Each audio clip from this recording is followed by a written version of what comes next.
Hey there, yeah, Adam Issue again from the Warp Shack. Gonna start a new series off.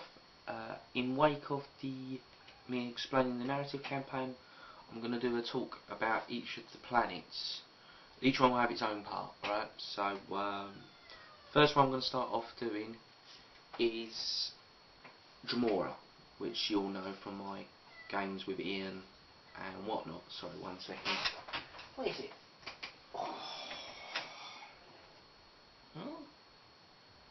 Crossface. Anyway, sorry about that. Yeah, so we'll start off with Dremora. Dremora is the 4th planet from the sun of the Lost System. Okay, it's an Imperial world, a hive world. It's claimed by the Angels of Dremora chapter, as well as having PDF forces and civilians. Right, the gravity is a 96. It has 1 moon, which is Dremora. Its population is 6 billion. Rotation speed is 48-hour days, 7 days a week, 26 weeks in a year. But it doesn't quite add up, sorry, but I have the maths equivalent of dyslexia.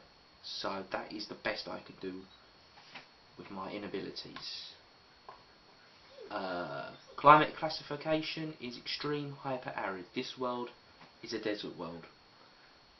So no water to speak of, hence why there is artificial hive worlds built across. The total landmass is 70% of the planet. The planetary governor is Lord. He is unnamed at the moment, sorry about that, but when it goes up on the site there will be a name. He's the Grand Servant of the Angels, which means he's the spokesman of the chapter, since they are the true power there. Climate. This is a nice one for it. Very hot. Average heat is 50 Celsius, but cools down at night to 35 Celsius. Oh no, sorry, cools down on the coast to 35 Celsius. Nights are extremely cold. The climatic regions of Dremora. You have 3 of mainland, mountainous, and sand seas. Mainland is flat sand dunes with no vegetation. Mountainous is red rock, sand blasted. And the sand seas are basically huge oceans of quicksand. Some people have built structures in there, like steel things, like oil rigs and stuff like that. So there is some building, but mainly it is just sand sea oceans. Right, urbanisation. As I said before, Dremora's settlements are all hive cities. Think Necromunda. With the main one being, each hive city has its own built-in spaceport that links it to the moon of Dremora. Dremora is where they get their supplies and water and whatnot. The water are underground hydro wells underneath the hive cities. But everything else, food and whatnot, comes from Dremora. The capital megacity, which I think we all know, it's what me and Ian have been fighting over, is Dremora Primus. This is one of the largest hive cities the Imperium ever created. It was built in the early days when they were at their technology peak, as it were. It's 3 times the size of Necromunda Hive Primus, if anyone has an idea. It's built like a normal hive, but its spire is a chapter. The only difference is its spire is a chapter fortress.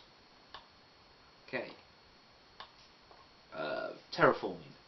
Beyond the artificial sanctuaries of the hive cities, Dremora is a dead world. Principal exports.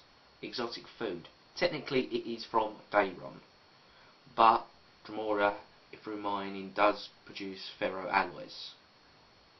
Water supply, I've already explained that, is through hydro wells underground, built into the base of the hive cities.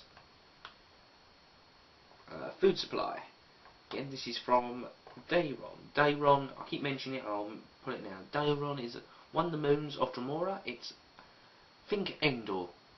It is lush forests, tons of food, and basically this is the resource point for most of the system, actually, because it's the most lush planet of the system. Miranda 5 was, but that fell, so everything now focuses on Dayron.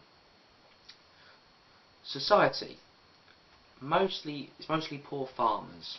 These are spaceported over to Dayron every day. They work, they farm, they harvest, and then they live back down on Dremora. The other main part is mine workers that mine for the alloys, the other major export, and then the others go through the path of the warrior, which are then trained up to become Space Marines of the Dremora, if they survive the training. Okay, so we'll quickly go through the history now. Dremora was originally, before Imperial settlement, an elder homeworld, or a maiden world as there's sometimes classification. It was